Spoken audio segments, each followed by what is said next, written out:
มาต่อเด้อทุกคนเด้อมาต่อเนาะก็คือแม่เราถามมาต่อเนาะทุกคนเนาะแม่เราถามมาต่อช่วงมีกิจกรรมเราถามว่าช่วงมีกิจกรรมร้อยทั้งร้อยผู้ชายมักเมียให้มักให้เมียเฮ็ดแบบใดเราอะเนาะช่วงที่มีกิจกรรมก็คือความหมายก็คือช่วงที่เรากำลังแตบกับผัวเนาะเราบ่ฮู้ว่าควรเฮ็ดแบบใดเนาะเพื่อที่จะมัดใจผู้ชายคนนั้นให้มันอยู่กับเฮาเนาะเพราะว่าเล่าหันไปเอาพ่อใหม่หรือว่าไปเอาคนที่เคยมีเมียเนาะพ่อใหม่หรือว่าพ่อห่างคนที่เคยมีเมีย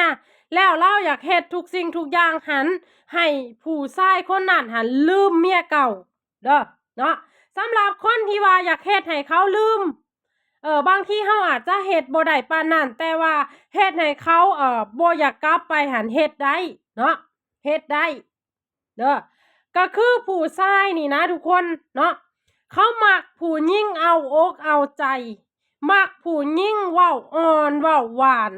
เนาะบ่มักผู้หญิงจู้จี้จุกจิกบ่มักผู้หญิงหายเป็นบ่มักผู้หญิงด่าเก่งเด้อผู้ชายมักแบบซี่เอาอกเอาใจมันถามเนาะเวลาที่ว่าเขามาจากเวียกจากงานก็ถามเมื่อยบ่เฮ้ยจังซั่นจังซี่เนาะเมื่อยบ่กินน้ำบ่หรือว่าเจ้ากินข้าวกินน้ำเจ้าอยากหยังเนาะข้อยพร้อมที่จะเฮ็ดให้แล้วเวลาที่ว่าแตบกันเนาะเวลาที่ว่าแตบกันนี่เจ้าก็ต้องปฏิบัติรับใส่เขาเต็มที่เนาะปลุกเร้าอารมณ์เขาเต็มที่เฮ็ดทุกสิ่งทุกอย่างให้เขาพอใจเนาะพ่ออมพ่อเลียพ่อดูดเนาะแล้วถ้าไม่ไหม้หะนะเนาะถ้าไม่ไหม้นี่เจ้าอย่าขาดได้เนาะบ่ต้องขาดพยายามหาท่าใหม่ๆพยายามส้มเนาะส้มผัวของเฮาหั่นเวลาที่ว่าแตบกันนี่เนาะอุ้ยเฮ้ยเจ้าเฮ็ดดีเนาะเจ้าอุ้ยมันเข้าเลิกเนาะอุ้ยเจ้าเฮ็ดนี่ค่อยมีความสุขเนาะอุ้ยเจ้าคือเก่งแท้เจ้าเก่งจังซั่นเจ้าเก่งจังซี่เนาะอันนี้คือวิธีการส้ม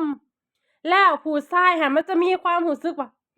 กูกับผู้หนึ่งแหละนี่มันจะมีความรู้สึกแบบซี่เนาะมันจะมีความรู้สึกแบบซี่รู้สึกแบบป้าผู้หญิงคนนี้บ่ได้รู้สึกว่าถ้าทิ่มผู้หญิงคนนี้ไปก็คือเขาจะบ่มีความสุขเลยถ้าเฮาปฏิบัติรับใส่เขาเต็มที่ผัวจะบ่ไปหากินข้างนอกเด็ดขาดเนาะบ่เชื่อลองเอาไปเฮ็ดเบิ่งเด้อตามที่ข้อยเว้ามาเนาะ